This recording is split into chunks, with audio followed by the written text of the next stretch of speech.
বিদায় হজের ভাষণে রাসূলুল্লাহ সাল্লাল্লাহু আলাইহি সাল্লাম বলেছেন, ইয়া আইয়ুহান নাস ইন্না রাব্বাকুম ওয়াহিদুন ওয়া ইন্না আবাকুম ওয়াহিদ আলা লা ফাদ্দা লিআরাবিয়্যিন আলা আজমিয়্যিন ওয়ালা লিআজমিয়্যিন আলা আরাবিয়্যিন ওয়ালা লিআহমার আলা আসওয়াদ ওয়ালা লিআসওয়াদ আলা আহমার ইল্লা বিত্তাকওয়া। রাসূলুল্লাহ সাল্লাল্লাহু আলাইহি সাল্লাম বলেন, তোমাদের রব একজন, তোমাদের পিতা একজন, মানে আদম। আরবের উপর অনারবীর, অনারবের উপর আরবের কোনো শ্রেষ্ঠত্ব নাই। সাদার উপর কালো, কালোর উপর সাদার কোনো শ্রেষ্ঠত্ব নাই। কৃষ্ণাঙ্গর উপর শ্বেতাঙ্গ, শ্বেতাঙ্গের উপর কৃষ্ণাঙ্গ মানুষের কোনো শ্রেষ্ঠত্ব নাই। ইল্লা বিত্তাকওয়া, তাকওয়ার মাধ্যমে শ্রেষ্ঠত্ব প্রমাণিত হবে। যার তাকওয়া বেশি তি দেখতে যেমনই হবে, আল্লাহর কাছে সে সবচেয়ে সম্মানিত। এটা আল্লাহ তাআলা বলেন, ইন্না আকরামাকুম ইনদাল্লাহি আতকাকুম। তোমাদের মধ্যে যে সবচেয়ে বেশি আল্লাহকে ভয় করে, সে তোমাদের মাঝে সবচেয়ে সম্মানিত। এগুলো 2 নম্বর বৈশিষ্ট্য। যিনি মানুষকে আল্লাহর দিকে দাওয়াত দিবে, তার 3 নম্বর বৈশিষ্ট্য, আইয়াকুনা সাবিতান ফি দাওয়াতিহি ইলাল্লাহ। মজবুত ভাবে দাওয়াত দিবে, ইস্তেকামাতের সাথে। দাওয়াত থেকে পিছপা হওয়া যাবে না। সূরা আনকাবুতের 14 নম্বর আয়াতে আল্লাহ বলেন, ওয়ালাকাদ আরসালনা নূহান ইলা কওমিহি ফালাবিথা ফীহিম আলফা সানাতিন ইল্লা খামসিনা আমা। আমি নূহ নবীকে তার জাতির মাঝে প্রেরণ করলাম, তিনি তাদের মাঝে 50 বছর কম 1000 বছর তথা 950 বছর দাওয়াতের কাজ অবিচলতার সাথে করেছে। তার দাওয়াতে বেশিরভাগ মানুষকে দাওয়াত দিলে তারা শুধু পিছনে হটতো, পলায়ন করত, দাওয়াত গ্রহণ করত না, কিন্তু তিনি দাওয়াত দেওয়া বন্ধ দেননি। এই ব্যাপারে আরেকটা দৃষ্টান্ত, সহিহ বুখারীর 240 নম্বর হাদিস। আব্দুল্লাহ ইবনে মাসউদ রাদিয়াল্লাহু তাআলা আনহুর বর্ণনা, তিনি বলেন, কানা রাসূলুল্লাহ সাল্লাল্লাহু আলাইহি ওয়াসাল্লাম ইউসাল্লি বিফিনাইল কাবা। রাসূলুল্লাহ সাল্লাল্লাহু আলাইহি সাল্লাম কাবা চত্বরে নামাজ পড়তেছে, পাশে কাফেররা বসা। কাফেরদের মধ্যে একজন আরেকজনকে বলতে লাগলো, আইয়ুকুম ইয়াজিউ বিসালা জাজুরি আলি ফুলান ফায়াদউহু আলা যহরিহি ইযা সাজাদা। আচ্ছা, তোমাদের মধ্যে কে পারবা অমুক এলাকায় যাবে, যাওয়ার পর ওটের নারী বুড়ি ওটের গোবর আনবা, আনার পর মুহাম্মদ যখন সিজদায় যাবে তার কাঁধের উপর, তার পিঠের উপর রেখে দিলেন। উকবা ইবনে আবি মুআইত নামে এক পাপিষ্ঠ উঠার পর ওই এলাকায় গেছে। যাওয়ার পর ওটের নারী বুড়ি প্রস্রাব পায়খানা এগুলা আনছে, নবীজি সিজদায় গেছে, নবীজির কাঁধের উপর এগুলা রেখে দিচ্ছে। সিজদা থেকে মাথা উঠাইতে পারতেছিলেন না। আব্দুল্লাহ ইবনে মাসউদ রাদিয়াল্লাহু তাআলা আনহু বলেন, আমি শুধু তাকায়া তাকায়া দেখতেছিলাম। লাউ কানা লি মানআ, আমার যদি বাধা দেওয়ার সামর্থ্য থাকতো আমি বাধা দিতাম, পারছিলাম না। ফাতেমা রাদিয়াল্লাহু তাআলা আনহা আয়েশা নবীজির কাঁধের উপর থেকে এই নারী বুড়ি গোবরগুলো সরিয়ে দিয়েছে। রাসূলুল্লাহ সাল্লাল্লাহু আলাইহি সাল্লাম এই কষ্ট ইত্যাদি পাওয়ার পরেও অবিচলভাবে দাওয়াতের কাজ করেছে, তিনি পিছপা হন নাই। একজন দায়ী যিনি হবেন, তার 3 নম্বর বৈশিষ্ট্য, তিনি মজবুত অবিচলভাবে দাওয়াত দিবেন। 4 নম্বর বৈশিষ্ট্য, একটু আমার সাথে বলেন, বলেন, যিনি দাওয়াতের কাজ করবে, বলেন, ইসলাম প্রচারের কাজ করবে, তাবলীগের কাজ করবে, তার মধ্যে কথা এবং কর্ম, কথা এবং কর্মের কষ্ট সহ্য করার ক্ষমতা থাকতে হবে। আপনি দাওয়াতের কাজ করলে কথার কষ্ট আসতে পারে আপনার উপর, কর্মের কষ্ট আসতে পারে, দুটোটা আপনি ধারণ করার আপনার মানসিকতা রাখতে হবে। সূরা আনআমের 34 নম্বর আয়াতে আল্লাহ বলেন, ওয়ালাকাদ কুযযিবাত রুসুলুম মিন ক্বাবলিকা ফাসাবারু আলা মা কুযযিবু ওয়া উযু হাত্তা আতাহুম নাসরুনা। নবী, আপনাকে কাফেররা মিথ্যাবাদী বলে, আপনি কষ্ট নিয়েন না। আপনার পূর্বের নবীদেরকে মিথ্যাবাদী বলা হয়েছে, কষ্ট দিয়েছে, তারা ধৈর্য ধারণ করেছে, তাদের কাছে আমার সাহায্য এসেছে, আপনার কাছেও সাহায্য আসবে। তো আপনাকে মিথ্যাবাদী বলবে, এটা বলতে পারে, আপনি সহ্য করতে হবে। ওয়াজ করতেছে আলোচক, ওয়াজের মাঝখানে একজনে পাশ দিয়ে এসে বলবে, হুজুর এই আলোচনা ছাড়া আরেকটা করেন। সুদের ওয়াজ করবে খতিব সাহেব, মসজিদ কমিটির কেউ বলতে পারে, আপনি গত 6 বছর ভালোই আলোচনা করছেন, আজকে আলোচনা করলেন, আপনি উনি কি আপনারা করছে আলোচনা, মানে আপনি সুদ খান? হ্যাঁ? তো এখন যখন ওনারা এটা বলার পরে ওই ইমাম, ওই খতিব, ওই ওয়াজ, ওই ইসলাম প্রচারকের এই মানসিকতা থাকতে হবে যে কথার কষ্ট দিলেও এটা সহ্য করতে হবে। সহ্য করা নবীদের সুন্নত, আর ঝামেলা করা আবু জাহেলের বৈশিষ্ট্য। কর্মের কষ্ট, যেমন সহিহ বুখারীর বর্ণনা 4815 নম্বর হাদিস, রাসূলুল্লাহ সাল্লাল্লাহু আলাইহি সাল্লাম কাবা চত্বরে, তাকাইতে হবে আমার দিকে, কাবা চত্বরে নবীজি আছে, একজন কাফের আসছে, নাম উকবা ইবনে আবি মুআইদ। ওই যে নবীজি সিজদার মধ্যে যাওয়ার পরে যে উটের নারী বুড়ি পায়খানা দিছিল কাঁধে, যেই ব্যক্তিটা, ওই লোকটাই কাবা চত্বরে আসছে। আসার পর দেখে নবীজির গলার মধ্যে একটা চাদর পেঁচাইছে, চাদর নবীজির গলায় চাদর পেঁচায়া, লাওয়া সাওবাহু ফি উনুকিহি ওয়া খানাকাহু বিহি খানকান শাদীদা, ধারালো চাদর নবীর গলায় পেঁচায়া দুই দিক থেকে টান দিস চাদর। ফাঁস লাগলে ওই ফাঁসির মানুষটা যেমন কষ্ট হয়, নবীজির ওই মুখের ভিতর থেকে কোনো আওয়াজ বের হচ্ছিল না, এইভাবে এত জোরে টান দিছে দুই দিক থেকে। আবু বকর সিদ্দিক রাদিয়াল্লাহু তাআলা আনহু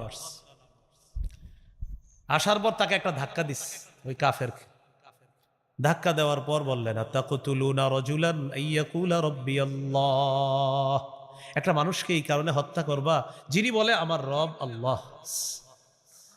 ওয়াকাদ জাআকুম বিল বাইয়িনাতি মির রাব্বিকুম, এই সপক্ষে তিনি তোমাদের কাছে প্রমাণও নিয়ে এসেছেন, এরপরে মানুষটাকে তোমরা হত্যা করবা? কর্মের কষ্ট নবীকে দেওয়া হলো, নবীর গলায় চাদর পেঁচিয়ে নবীকে হত্যা করার চেষ্টা করা হলো। নবীজি অবিচলভাবে দাওয়াতের কাজ চালিয়ে গেলেন। যিনি দাওয়াত দিবে, যারা আমরা তাবলীগের কাজ করব, 4 নাম্বার বৈশিষ্ট্য, কথার কষ্ট, কর্মের কষ্ট, এটা ধারণ করতে হবে। 5 নাম্বার, মানুষের আকল অনুযায়ী মাঝে মাঝে দাওয়াতের কাজ করতে হবে, মানুষের আকল বুঝার চেষ্টা করতে হবে। সহিহ বুখারীর 126 নম্বর হাদিস, নবীজির মন চাইতেছে কাবা ঘরটা সংস্কার করতে, নবীর মন চাইতেছে যে কাবাটা একটু আমি সংস্কার করব, এটা ভেঙে সুন্দরভাবে আবার এটা বানিয়ে 2টা দরজা করবে, এটা নবীর নিয়ত, মন চায়, কিন্তু করতেছে না। আম্মা জান আয়েশা সিদ্দিকা রাদিয়াল্লাহু তাআলা আনহাকে বললেন, আয়েশা, লাউলা কওমুকি হাদিসুন আহদুহুম, তোমার জাতি যদি নতুন মুসলমান না হতো, তারা নতুন নতুন মুসলমান না হইলে, লা নাকাসতুল কাবা ওয়াজআলতু লাহা বাবাইন, বাবুন ইয়াদখুলুনা ফিহি ওয়া বাবুন ইয়াখরুজুনা মিন। আয়েশা, তোমার জাতি নতুন মুসলমান না হলে আমি কাবাটা ভেঙে কাবার 2টা দরজা বানাইতাম, এক দরজা দিয়ে মানুষ প্রবেশ করত, আরেক দরজা দিয়ে মানুষ বের হইতো। কিন্তু তোমার জাতি নতুন মুসলমান হয়েছে, এটা করতে গেলে তারা বলবে হ্যাঁ কি দরকার ছিল, এই জন্য তাদের আকল অনুযায়ী আমি কাজটা মন চাইতেছে করতে, তারপরেও করতেছি না, তাদের মস্তিষ্ক প্রসূত কারণে আমি অফ রইলাম। কি বোঝা গেল এখানে? নবী চাইতেছে 2টা দরজা বানাইতে, কিন্তু যারা নতুন মুসলমান হয়েছে তারা এখন বলবে এটা কাবা ভাঙা কি দরকার, এরকম বলতে পারে। নবী তাদের আকল অনুযায়ী চুপ থাকলেন, কাবাটা সংস্কার করলেন না। এই কাজটাই পরবর্তীতে আব্দুল্লাহ ইবনে জুবায়ের রাদিয়াল্লাহু তাআলা আনহু করেছিলেন। এখান থেকে কি বোঝা যায়? যারা ইসলাম প্রচারের কাজ করবে তারা জাতির মস্তিষ্ক বোঝার চেষ্টা করতে হবে। 6 নাম্বার, আইয়াকুনা আলিমান বিশরিয়াতিল্লাতী ইয়াদউ ইলাইহা, যারা জাতিকে দাওয়াত দিবে, ইসলাম প্রচারের কাজ করবে, দাওয়াত ও তাবলীগের কাজ করবে, তিনি যেই বিষয়ে দাওয়াত দিবে ওই বিষয়ের জ্ঞান থাকতে হবে। আমি ঈমান ইয়াকিনের কথা বলবো, ততটুকু বলবো যতটুকু আমি জানি। আমি গাশতের আদবে কথা বলবো ততটুকু যতটুকু আমি জানি। আমি একজন মানুষকে ইসলামের দাওয়াত দিব ঠিক ততটুকু যতটুকু আমার জানা আছে। হুজুর জানবো কিভাবে? আলেমদের থেকে জানতে হবে, ওলামায়ে কেরামের সোহবতে থাকতে হবে, তাদের থেকে জেনে সঠিকটা বলতে হবে। আর তাদের সোহবতে না থাইকা যদি কোনো পথভ্রষ্ট মানুষের অনুসরণ করেন, সে নিজেও পথভ্রষ্ট হবে, আপনাকেও পথভ্রষ্ট করে ছাড়বে। এটা মাথায় রাখতে হবে। সেও কোরআনের অপব্যাখ্যা দিবে, হাদিসের অপব্যাখ্যা দিবে, আপনি তার অনুসরণে আপনিও এটা মাইরা দিবেন। এবং এই জাতীয় মানুষ পাওয়া যাবে খুঁজলে। আল্লাহ হেফাজত করেন। সূরা বানী ইসরাঈলের ৩৬ নম্বর আয়াতে আল্লাহ বলেন, ইন্নাস সামআ ওয়াল বাসারা ওয়াল ফুআদা কুল্লু উলাইকা কানা আনহু মাসউলা। চোখ, কান, অন্তর এগুলা সম্পর্কে জিজ্ঞাসা করা হবে। সূরা ইয়াসিনের ৬৫ নম্বর আয়াতে আল্লাহ বলেন, আল-ইয়াওমা নাখতিমু আলা আফওয়াহিহিম, আজ আমি তাদের মুখে মোহর মেরে দিব। ওয়া তুকাল্লিমুনা আইদিহিম, তাদের হাত আমার সাথে কথা বলবে। ওয়া তাশহাদু আরজুলুহুম বিমা কানু ইয়াকসিবুন, তাদের পা সাক্ষী দিবে তারা কি কি করছে। সূরা হামিম আস-সাজদা ২০-২১ নম্বর আয়াত, ২৪ পারা ১৭ নম্বর পৃষ্ঠা ১৮। ভাই এত আওয়াজের বয়ান হলে আমার আর দাওয়াত দিয়েন না। আওয়াজ নিয়ন্ত্রিত করতে হবে, জাতিকে কষ্ট দেওয়া যাবে না মাইক দিয়ে। আশেপাশের অসুস্থ ব্যক্তিদেরকে যদি কষ্ট দেন আমার ওয়াজের সময়, তো আমার দাওয়াত দেন না। আমার বয়ানে কোনো অসুস্থ ব্যক্তি যেন কোনো কষ্ট না পায়, এটা মাথা রাখতে হবে আপনার। এই জন্য আপনারা কতগুলো মানুষ আছেন এখানে, তো আপনারা বয়ানটা শুনলেই তো হয়, কেন পুরো দুনিয়ারে শেষ করে দিতে হবে বলেন? আশেপাশে কত মানুষ এখন ফোনে কথা বলবে প্রয়োজনীয় কথা, তার কথাও তো ডিস্টার্ব হবে। আপনি দেখি একটু মাইকের সামনে কথা বলেন না, আপনার ছেলে বিদেশ থেকে ফোন দিলে আপনারা আগে পরে সাউন্ড বাড়াবেন কিনা আমি জানি না। আমার বয়ানের সময় এমন কাজ করবেন না যেটা কোনো মানুষের ক্ষতি হবে, আর বান্দার হক নষ্ট করে আমারে আল্লাহর সামনে দাঁড় করাবেন না, মনে রাখবেন না। সূরা হামিম আস-সাজদা ২০-২১ নম্বর আয়াত, ২৪ পারার ১৭ নম্বর পৃষ্ঠা ১৮ নম্বর পৃষ্ঠা আল্লাহ তাআলা বলেন, হাত্তা ইযা মা জাউহা শাহিদা আলাইহিম সামউহুম ওয়া আবসারুহুম ওয়া জুলুদুহুম বিমা কানু ইয়ামালুন। সেদিন যখন তারা আগুনের সামনে যাবে, তাদের কান, তাদের চোখ, তাদের চামড়া তাদের বিরুদ্ধে সাক্ষী দিবে। ওয়া কালু লিজুলুদিহিম লিমা শাহিদতুম আলাইনা, তারা সেদিন চামড়াকে বলবে, কিরে চামড়া তুইও সাক্ষী দিলি আমাদের বিরুদ্ধে। চামড়াকে বলবে মানুষ, আপনি আপনার চামড়াকে বলবে, ও চামড়া তুই আজকে সাক্ষী দিলি আমার বিরুদ্ধে। একটু ভাবেন, চামড়ার দিকে তাকাবেন আর ভাববেন এই চামড়া আপনার বিরুদ্ধে সাক্ষী দিবে। তখন চামড়া কি করবে জানেন? চামড়া কথা বলা শুরু করবে। সুবহানাল্লাহ। চামড়া জবাব দিবে, আনতাকাল্লাহুল্লাযী আনতাকা কুল্লা শাই, যে আল্লাহ সবকিছুকে চাইলে কথা বলাইতে পারেন, ওই আল্লাহ আমি চামড়াকে আজকে বাক শক্তি দিয়ে দিয়েছে তোমার বিরুদ্ধে কথা বলার জন্য। তাহলে যিনি দায়ী হবে তিনি বুঝে শুনে কথা বলতে হবে। ধরে নেন এইখানে আপনারা কতজন মানুষ হবে হুজুর? এখানে আনুমানিক ১,০০০, আরো বেশি হবে। তো ১,০০০ই ধরে নেন। আমি যদি আজকে আপনাদের সামনে ১ মিনিট ওয়াজ করতাম, ১ মিনিট ওয়াজ করে চলে যাইতাম, তাহলে ১ মিনিটকে ১,০০০ করলে ১,০০০ মিনিট। মানে আপনারা প্রত্যেক জনের ১ মিনিট করে কয় হাজার মিনিট? ১,০০০। ২ মিনিট করলে ২,০০০, ৩ মিনিট করলে ৩,০০০, ৫ মিনিট করলে ৫,০০০, ১০ মিনিট করলে ১০,০০০। ধরে নেন আজকে আমি আপনাদের ১,০০০ মানুষের সামনে ১০ মিনিট ওয়াজ করে চলে গেলাম। প্রতিজনের ১০ মিনিট করে ১,০০০ 10-এ হয় ১০,০০০ মিনিট। এই ১০,০০০ মিনিটের হিসাব আমি আল্লাহর কাছে দিতে হবে। যে তুমি যে জাতির সামনে কথা বললা, প্রত্যেকটা বান্দা আমার বান্দারা ছিল, ১,০০০ বান্দা ছিল, তুমি ১০ মিনিট ওয়াজ করছো। আর বলো তুমি কি কি বলছো, তোমার জবান দিয়ে তুমি তাদের সামনে কি বলছো, হিসাব দাও আমি আল্লাহর কাছে। তাহলে আধা ঘন্টা মিথ্যা কথা বলে হাসানো আপনাদেরকে, এরকম আলোচনাও তো হয়, সেটার কি হবে বলেন? তিরমিজির ২৬১৬ নম্বর হাদিস, রাসূলুল্লাহ সাল্লাল্লাহু আলাইহি সাল্লাম বলেন, কুফা আলাইকা হাযা, এটা নিয়ন্ত্রণ করবা। সাহাবী বললেন, ইন্নালা মুআখাযুনা বিমা নাতাকাল্লাম, হুজুর জিহ্বার কারণেও কি আমরা ধরা খাবো? রাসূলুল্লাহ সাল্লাল্লাহু আলাইহি সাল্লাম বললেন, হাল ইয়াকুব্বুন নাসা ফিন নারি আলা ওয়ুজুহিহিম আও আলা মানাখিরিহিম ইল্লা হাসাইদু আলসিনাতিহিম। বেশিরভাগ মানুষ শুধু জিহ্বার অপরাধে মাথাটা নিচে পা উপরের দিকে দিয়ে ধাক্কাইতে ধাক্কাইতে জাহান্নামে নিক্ষেপ করা হবে, শুধু জিহ্বার অপরাধে।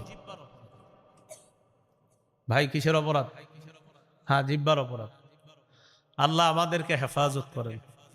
রাসূলুল্লাহ সাল্লাল্লাহু আলাইহি সাল্লাম বলেন, মাইয়াজমান লিমা বাইনা লাহিয়াইহি ওয়া মা বাইনা রিজলাইহি। কেউ যদি জিহ্বা আর লজ্জাস্থান এই দুই অঙ্গ দিয়ে সে গুনাহ করে না, এই নিরাপত্তা নিশ্চয়তা দিয়ে দেয়, আজমান লাহুল জান্নাহ, আমি তাকে জান্নাতে নেওয়ার জিম্মাদার হয়ে যাব। তাহলে যিনি দায়ী হবেন, যিনি আলোচক হবেন, তার মাথায় রাখা আমি যা বলতেছি এটার হিসাব আল্লাহর কাছে দিতে হবে, এবং আমি জেনে বুঝে সঠিকটা বলতে হবে। এরপরেও যদি আপনাদের সামনে আমি ভুল বলে ফেলি, কোনো আলেম যদি আমার সেই ভুল ধরিয়ে দেয়, আমি মেনে নেওয়া, আর আমার ভক্তরাও এটা মেনে নেওয়া। কিন্তু বর্তমানে কোনো আলেম যদি ভুল ধরিয়েও দেয়, তিনিও মানে না, ভক্তরাও মানতে চায় না। এটা আমাদের একটা বদকিসমতি। না, আমি যারে মহব্বত করি, হুজুর ভুল করতে পারে না, আরিফ বিন হাবিব ভুল করবে, এটা হতেই পারে না। এরকম আমার এক জাতীয় ভক্ত আছে। আপনারা আমার ভক্ত না, শত্রু।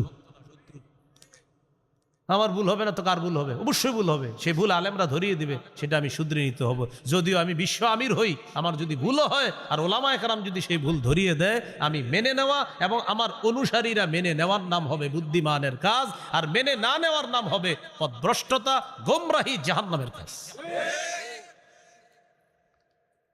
এই হলো 6 নাম্বার, যিনি দাওয়াত দিবে তার গুণ।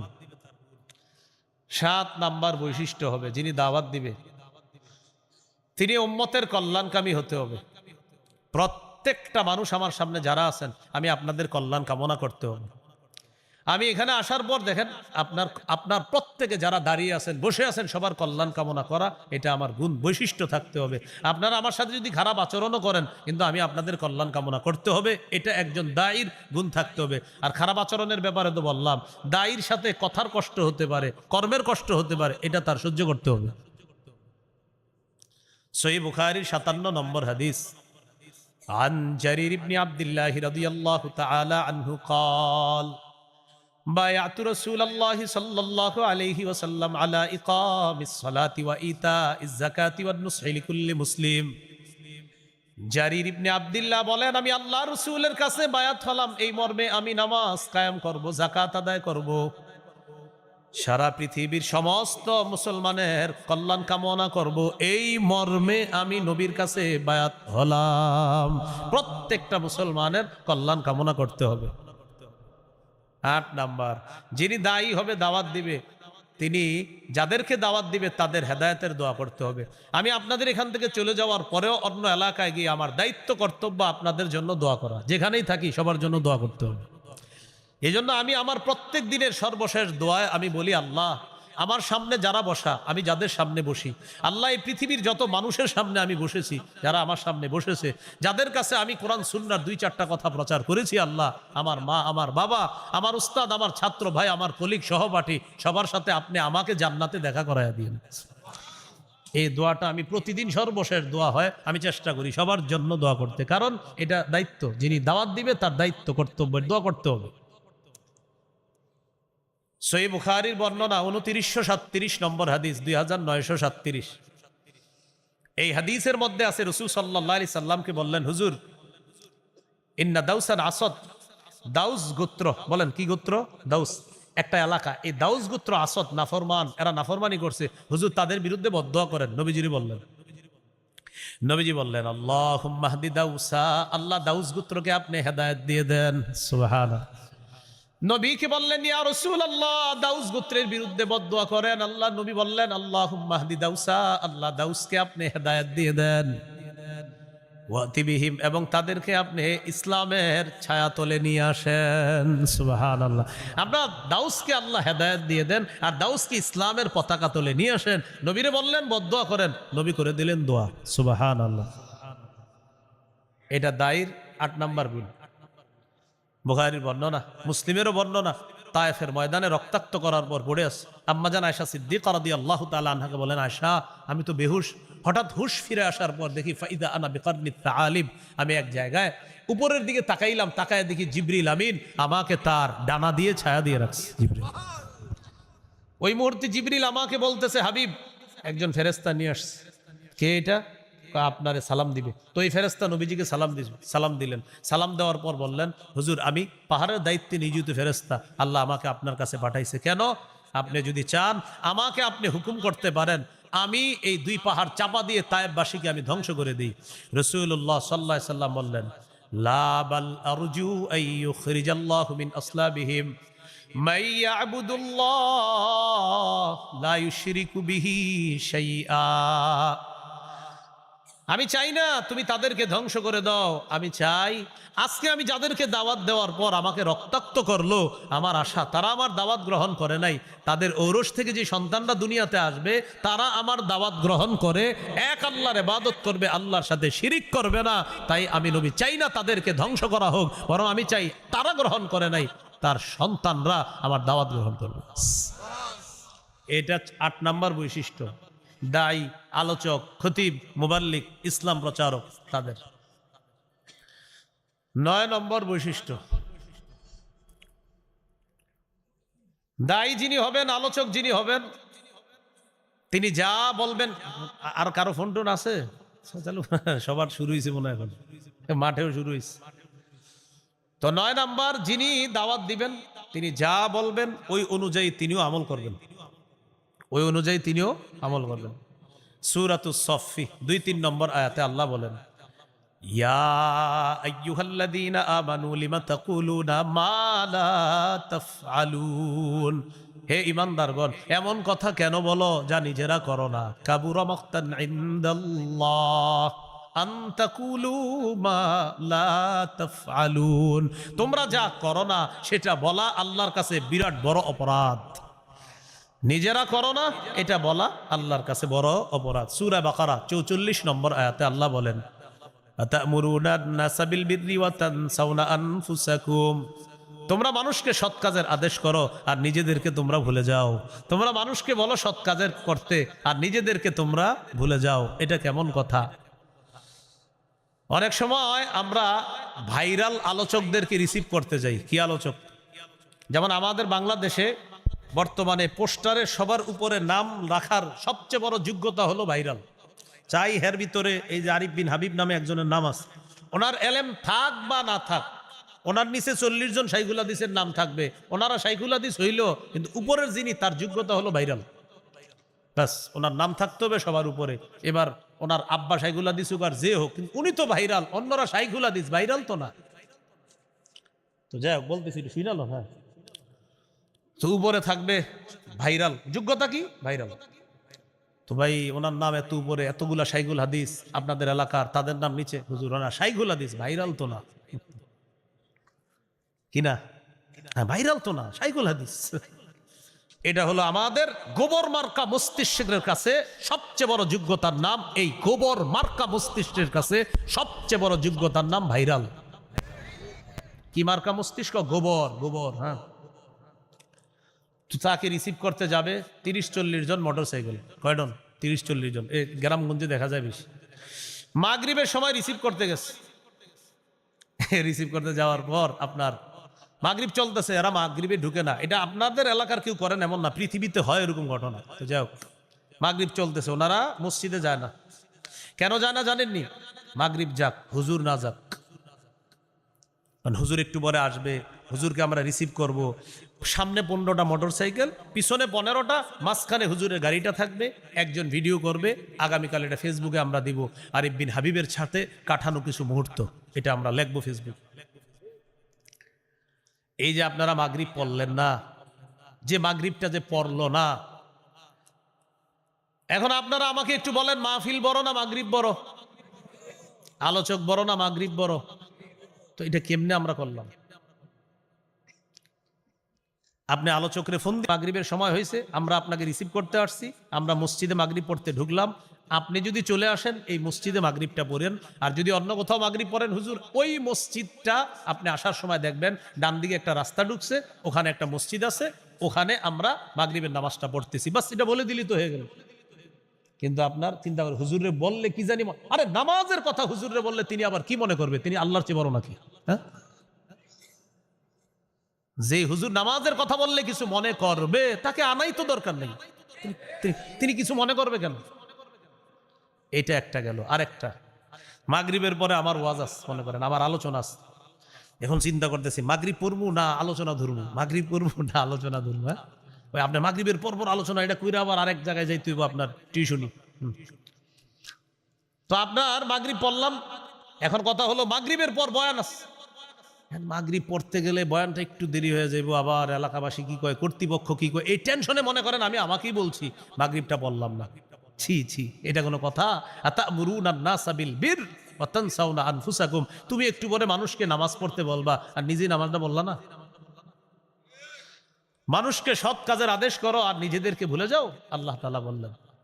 এবার একটা হাদিস শোনায় আপনাদেরকে, যদি পারেন আরো 10 জনকে শোনায়া দিবেন। হাদিসটা বাংলায়ও বলবো আমি, আরবিটাও বলছি। রাসূলুল্লাহ সাল্লাল্লাহু আলাইহি সাল্লাম বলেন, রাআইতু লাইলাতান উসরিয়া বি রিজালা তুকরাজু শাফাহুম বিমাকারিযা মিনান নার।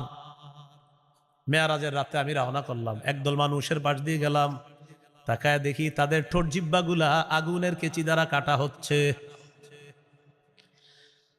আমি জিবরিল আমিনকে প্রশ্ন করলাম, জিবরিল এরা কারা? জিবরিল আমিন জবাব দেয়, হাউলাই খুতাবাউ উম্মাতিকা ইয়া রাসূলুল্লাহ। হুজুর, এরা হলো আপনার উম্মতের বক্তাগণ, এরা হলো আপনার উম্মতের বক্তাগণ, এরা হলো আপনার উম্মতের বক্তাগণ। কি ভাই, নবীজিরে বলতেছে জিবরিল, হুজুর এরা আপনার উম্মতের বক্তাগণ। আল্লাযীনা ইয়ামুরুনা নাসা বিল বিররি ওয়া ইয়ানসাউনা আনফুসাহুম, হুজুর তারা মানুষকে সৎ কাজের আদেশ করত আর নিজেদেরকে সব সময় ভুলে থাকতো। এরা তারা কিয়ামত পর্যন্ত ঠোঁট আর জিহ্বা এইভাবে কাটা হবে। আমি আপনাদের সকলের কাছে দোয়া চাইতেছি, আমি আপনাদের কাছে দোয়া চাই। দেখেন আমি তো এই শ্রেণীর অন্তর্ভুক্ত, আল্লাহ যেন এই শ্রেণীর মধ্যে আমাদের নাম। যারা দাওয়াতের কাজ করতেছে সবাইকে যেন আল্লাহ তাআলা এই গজব থেকে হেফাজত করেন, বরং সবাই যেন জাতিকেও কল্যাণের কথা বলবে, নিজেও কল্যাণের পথে চলবে, এই জাতীয় আলোচক সবাই যেন হতে পারে। আল্লাহ তৌফিক দান করেন। আমি সবার কাছে আমার জন্যই দোয়া চাচ্ছি, যেন আমার জীবনে এরকম ভয়ঙ্কর কিছু না হয় যে আমার জিহ্বা, আমার ঠোঁট আমার কাটা লাগে। ভাই, এটা তো আমি সহ্য করতে পারবো না। আল্লাহ আমাদেরকে 9টা বৈশিষ্ট্য বললাম, যারাই কাজ করবেন দাওয়াতের ময়দানে 9টা বৈশিষ্ট্য মনে রাখতে হবে। আল্লাহ তৌফিক দান করেন।